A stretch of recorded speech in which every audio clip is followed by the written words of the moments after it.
I go to jail and I get 5 charges against me. 2 of them carried life sentences. I was supposed to spend the rest of my life in prison.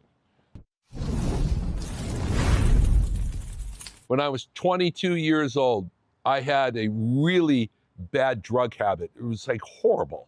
You know, I was either gonna die from an overdose or get arrested and spend the rest of my life in prison like all my other friends, right? My life was destitute. I was illiterate. I graduated high school.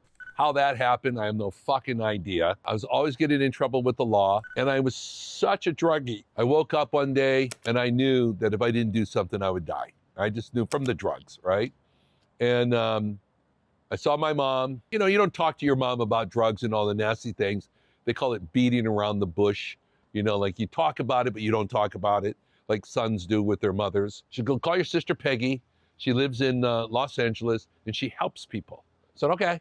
I had nothing else to lose. So I basically said, Peg, I need help. That was on a Thursday. She goes, okay.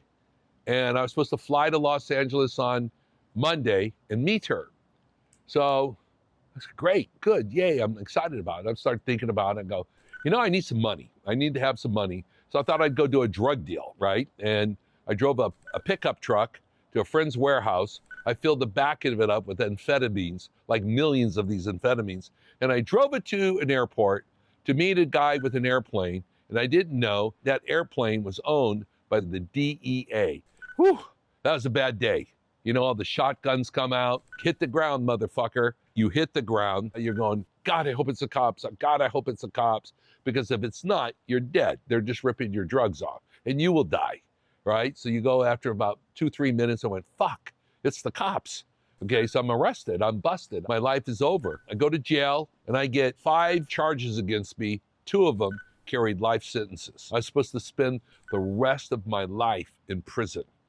I watched the other guys in that jail cell.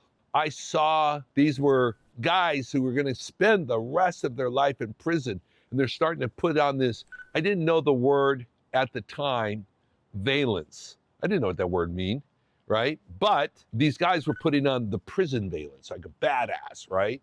Because they were going to go to we called it the big house, right? But I looked at these guys and what they were doing, and I just made a decision. I'm not them.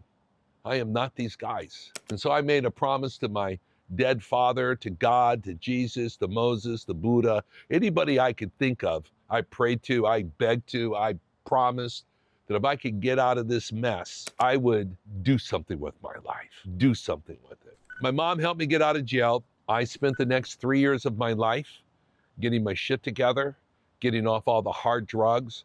I had a hard time getting off of pot because I was a potaholic. I smoked it like people do cigarettes every day, you know, breakfast, lunch, and dinner. And that was a hard one to get off of. I finally moved to Los Angeles when I was 25 years old. I started my first business then. I finally went and saw the judge, and he could see that I changed. So he, instead of putting me in prison, he gave me what they call probation in our country. And I had 5 years of probation. So there I am, guys. I'm 25 years old. I'm an ex-druggie, criminal record this long, was supposed to spend the rest of my life in prison, can hardly read or write. This is how I started my life. Okay, so it's not like I came around, as we say in America, with a silver spoon. Everything I did on my own. The only thing I got from my father was my last name. Well, that's not 100% true. My dad was a good man, and he did teach me and instill to me a good work ethic. I mean, I worked my ass off, always have, always will, to this day. And he taught me, you know, what is a good man. He was a good man. He was a very Christian man, a Catholic. And I grew up in that whole Catholic world, right? So he did give me that, the sense of right and wrong.